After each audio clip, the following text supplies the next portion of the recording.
Hey guys, Xlice here. 1.2 Endfield brings us some juicy updates, and with it, a crazy strong electrified DPS, Zhuang Fangyi. She is a dedicated hyper carry with that massive consistent DPS. She's also got straightforward gameplay and has one of the lowest investment team comps, which makes her a great pickup for new or veteran players. In this video, I'll provide you exactly what you need to know: how to play, how to build, how to team, how to Fangyi. Disclaimer, all things filmed are on an early access server and subject to change before release, so keep that in mind. Here's how to build the best Fangyi.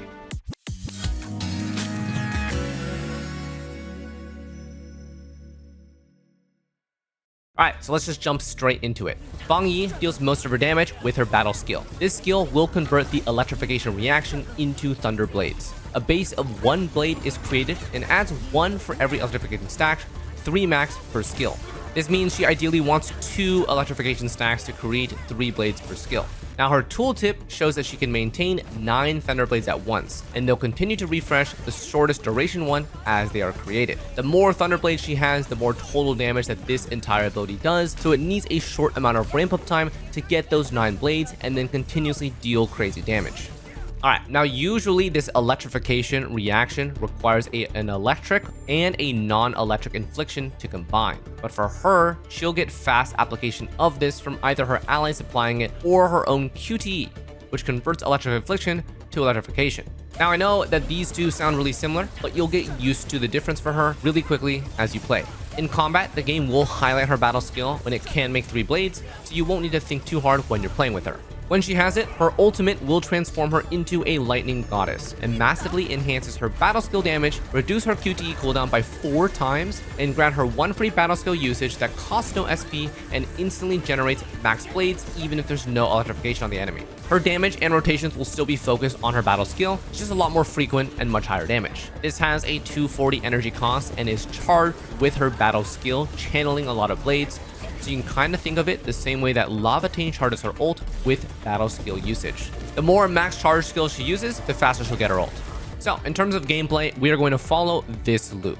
We're going to apply Electric Infliction, then we're going to use Fangyi's Final Strike from her basic chain. This will proc her own QTE, which converts the stacks to electrification, and then we can use her battle skill, when it lights up of course, for max blades. It's a pretty simple gameplay loop that's almost purely self-sufficient. For the electric infliction stacks, we're going to rely on Perlica's battle skill because it's guaranteed application. When Fangyi is in ultimate form, her QTE is reduced to a 4-second cooldown, and her battle skill will automatically apply electric infliction at the end, so this gameplay loop will be self-sufficient in her ult. You'll notice that with this gameplay loop, Fangyi is pretty greedy with skill points, and she's the one spamming battle skill constantly for her damage output.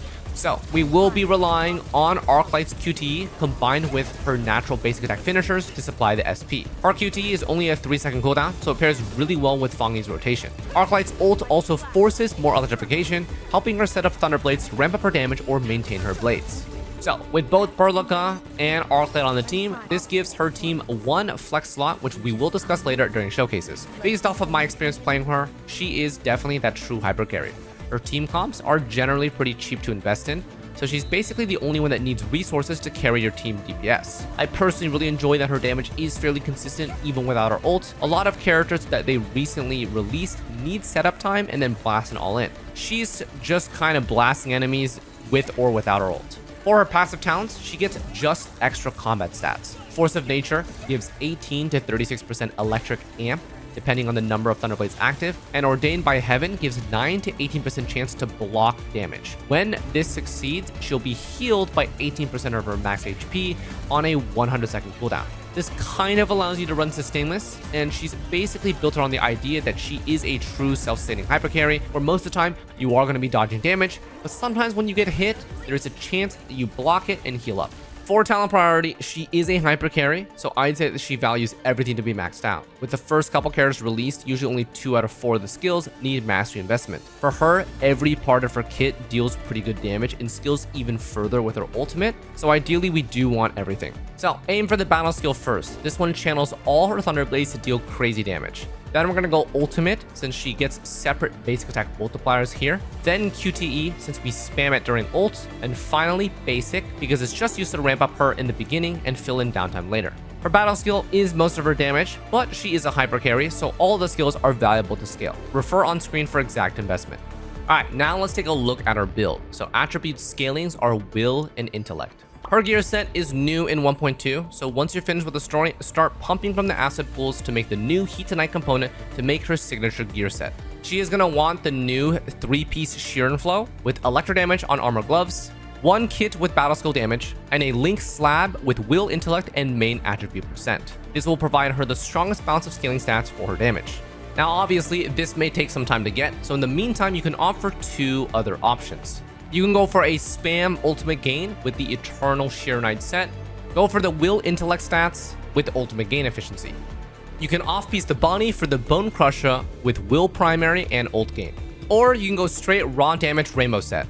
MI Security Overalls T1 for intellect will and a super minor crit rate increase, Pulsar Labs gloves for will, intellect, and electro damage, and then double link slab for main attribute percent. Eternal Sheer Knight is going to be about 60% of the strength of her signature set, but you do gain a lot more ults. And then Rainbow set is just damage and achieves about 80% of her signature set. Both of these are temporary until you can craft her best in slot. For the weapon, we've got 2 realistic options. As a hyper carry, it's either her signature or the battle pass. Use any temporary will attack or will electric damage stat stick in the meantime if you need to wait for those 2. Signature is going to be will, attack, and suppression for essence and gives crazy battle skill damage for her build. Battle Pass is going to be will, electric, and efficacy, and still gives raw stat, but sacrifices a bit of attack percent. In terms of strength scaling, this is what you can expect. R5 signature is 120%, R0 signature is 100%, R5 battle pass is about 85 to 90% strength, R0 battle pass is 75 to 80% strength. Next up, potentials. So P1 battle skill now deals 1.15 times the original damage, so basically 15% final damage. Her first skill cast now creates 1 more Thunderblade for a max of 4 from that first ability. P2, 20 will and 15 skill damage dealt. P3, battle skill recovers 10 SP and Thunderblades have plus 10 second duration. P4, minus 15% ult cost. And then P5, during ult, she ignores 15 electric resistance. Overall, P1 is going to be the fatty one, and I'm pretty sure that this is intentional to incentivize you to aim for P1. After P1, the rest are still useful, but just less valuable. P3 long term is huge SP recovery over time, and the Thunderblade duration is a little bit allows you to maintain consistent max damage and max buffs. P4 and P5 aim to scale her ult form for higher uptime and more damage. If you are considering any of these though, P1 will be the investment breakpoint. Alright, now onto teams. So her core flex is pretty defined, so let's run through that again. We have Fangyi, Perlica, Arclight, and Flex. Also, you may notice in this team situation here, where the units are positioned. Perlica is 1 and Fangyi is 2. I'll talk more about this specific rotation in the showcases. So, Perlica is free and she's going to be our most consistent electric infliction applier on her battle skill when Fangyi doesn't have ult. Arclight is going to be our most reliable SP recovery and also applies electrification on ultimate to help Fangyi ramp up. For the flex slot, we have a couple options. Alesh is really nice for even more SP recovery from both his QTE and his ult. QTE requirement is art reaction consumed, and this includes electrification, so it's very easy to activate. Akakuri is usable, but in my opinion not as great, since her QTE does require a stagger node, so it's a less on-demand than Alesh's, and we're usually never going to use her battle skill. Then we also have Antal for higher damage. It's pretty easy to P5 him as a 4-star. He also gives electric susceptibility for 60 seconds on his skill, and electric amp on his ult. And then we have less common, but still strong teammate flexes. Gilberta, high damage ceiling with her ultimate, but I generally think this is still weaker than Antal. We have Ardelia for free sustain, and then we also have Aviwena for extra sub DPS on the Electrify. Personally, for me though, I will be sticking with Alesh and Antal for most of the stuff since they immediately benefit Fangyi's rotation with either more SP or super strong buffs. Alright, so now let's run through 2 combat showcases I've prepared for her using the core of Fangyi Perlica plus Arclight and then adding Alesh or Antal as our flex. These are the most F2P friendly common teams that I suggest you run with her. As your account grows, you can totally replace any of them with corresponding upgrades as they may get released in the future. So first up, Fangyi Alesh comp against Rodan. Prefer on-screen for weapon and gear layouts. So you'll notice that Perlica is in slot 1 and Fangyi is in slot 2. We always want Fangyi to be after Perlica, so it forces Perlica's QTE to activate first. This allows you to guarantee double electrification for max battle skills. So it's a pretty simple rotation. We're gonna have Perlica's skill right here and then wait for Fangyi's finisher. So when it hits, we're going to activate both Perlica QTE and Fangyi QTE. But we're going to first do Perlica's and then wait until it activates before using Fangyi's. So right there, we see it's activated, and then we go in. So with her QTE, we have 2 electrification stacks. Then we're going to battle skill with her and then use the rest of her QTEs as they pop up. So you guys can see here, this generates 3 of the Thunder Blades. You can see how many you have on field with her tooltip. Okay, so after this dodge, we can immediately ult. Alright, so Fangyi's ultimate, and then I like to do Alesh's ultimate right away afterwards. This is for free SP generation. And then we're going to use her free battle skill right here. So you guys can see here, we have 6 Thunder Blades now. And we basically do this loop. So after we battle skill, we're going to finish her here. Boom, that's the finisher. Proc all QTEs as they come up. Once QTEs are procced, now, when it's available, battle skill again. It's a little bit fast there. Let me just show you. All right, so boom, immediate battle skill into finisher, boom. So right here, we're going to pop 2. RSP's used now. And then repeat. So finisher, boom, into QTE. Boom, into battle skill. And then it's phased. So while it's phased, we're going to sit here. That damage immunity was a 20% chance. We're going to continue doing damage here because we are ranged. Literally nothing to fear. So we are watching with the new QOL introduced in 1.2, by the way, you can see how long her ult has left here. As this ult approaches expiring, we're going to actually save the next battle skill so that we can generate that energy when our ult expires. Alright, so right here, you guys notice here, I'm going to wait here, right? Ult just finished. She's back in normal form. QTE, and then battle skill. So now we're starting to generate energy there. You can see it happening over time. Alright, so after this, we do a little bit of setup. First, we're going to Arclight ult here. This is going to force apply electrification. Do the finisher, and then since electrification is on from ultimate, we're going to battle skill. Battle skill after we apply this. Okay, there we go. All right, so now this is when we are going to use extra ultimates for SP generation. So you guys notice with Alesh, we actually have quite a good amount of SP buffer. With 2 Vanguards, it's a lot easier. Also, you guys can see that his stagger bar is almost finished. When we do get a stagger bar, we do an extra finisher move and also generate a mass amount of SP. So this is also where we're going to send Perlica's ult. Alright, so after Perlica's ult, we're going to need to apply Electrify here, and then finisher. We'll cover massive amount of SP. You guys can see how close she is to ulting here. So this is, you guys can see here, she's about 80 to 85% of her ult here. This is where more ultimate gain from either artificing or potentials would really matter. P4 is minus 15% ult cost, and then P5 is extra electro res, right? P4 here would probably get her to her ult, if not a little bit of energy off. As you guys can see, if we had it, we'd be literally perfect rotation in terms of using our ultimates. Arclight helps us ramp up with a little electrification, and then Perlica, you'll probably only need to use 1 skill, and we're good. Right here, we got it.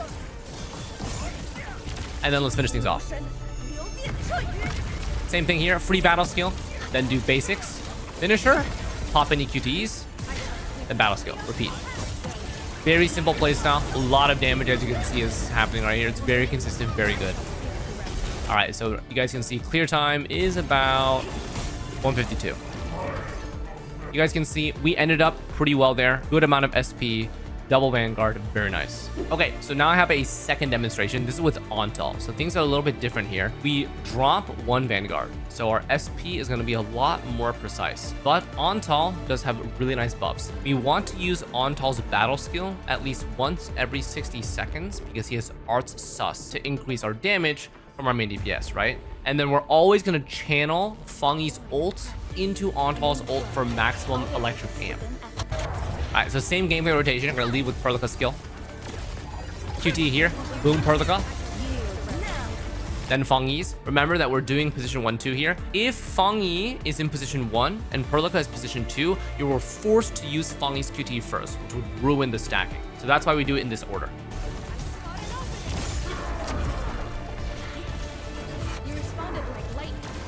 What I do here is, because I know that I am very SP hungry, because what I want here is I want this finisher for a little extra SP. Then we're gonna ult and ult with Antal, but also I want to apply Antal's battle skill as well.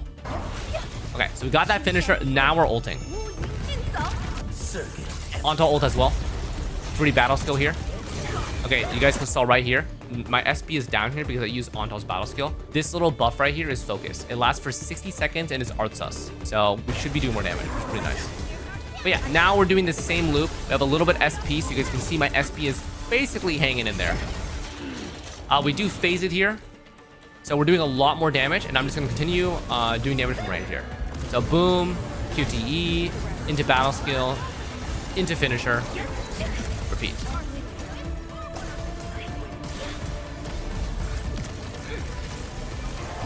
Okay, so now once we have this all applied, we're going to slowly generate the stuff again. And a battle skill when ready. Do as many finishers as possible, by the way. Okay, finisher here. Perlica has electrification. I'm going to do my battle skill again. Everything's looking good here. Now we're going to Arclight now that we don't have it off. This forces electrification on the enemies. Now he's staggered, get extra SP here. And boom. Very, very nice. And we're very close to ulting here. Perfect.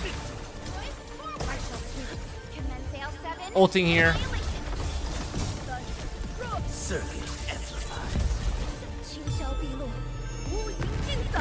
And you guys can see the clear time is faster. Alright, so this composition is a little bit more difficult to pilot than the SP generation one. You are going to be watching your SP bar a lot more because you just don't have enough to constantly apply everything that you want to. If you want an easier time playing, I would suggest the Alesh comp. It's the easiest comp, it's massive SP generation, and you constantly have everything up. When you switch out Alesh for other flex supports, things get a little bit tricky. So you are going to have to watch for, hey, can I battle skill here? Should I wait? Should I do finisher, etc. More finishers on Fangyi, the better. Each finisher does recover a little bit of SP, which does add up over time. All right, so that's gonna wrap things up for Fangyi. Personal thoughts. I think that Fangyi is the most approachable investment comp in the game. Only 1 6-star is needed, of course that's Fangyi, and the remainder of the team can have pretty minimal investment, just ensuring their abilities and buffs have good uptime. She has excellent consistent damage, as you guys saw, self-sustained survivability, because we did both of those team comps with Sustainless, and she was perfectly fine, and a pretty kind rotation that doesn't require a PhD to master. The one thing I do recommend is investing if you can in her signature weapon. She is the hyper carry in this comp, so maximizing her personal stats will provide you the biggest increase overall to team DPS. But if you do happen to pull Fangyi early and you don't have enough arsenal weapon pulls, it's completely fine to just get the battle pass and save your pulls. Overall, only great things to speak of her, so I do recommend you pick her up if you are just on the fence or thinking about it. Personally for me, I might max out for her potential since I enjoy her design. And as you guys can see, P1 is definitely her strongest one. And then the +1 Thunderblade actually does matter because it helps her ramp up a little bit faster. And then of course, P4, P5 with the ultimate gain allows you to loop her kit a lot easier. So yeah, that's gonna wrap it up for this complete guide on Zhuang Fangyi. Let me know in the comments what you think of her. Don't forget to like and subscribe for more Endfield content.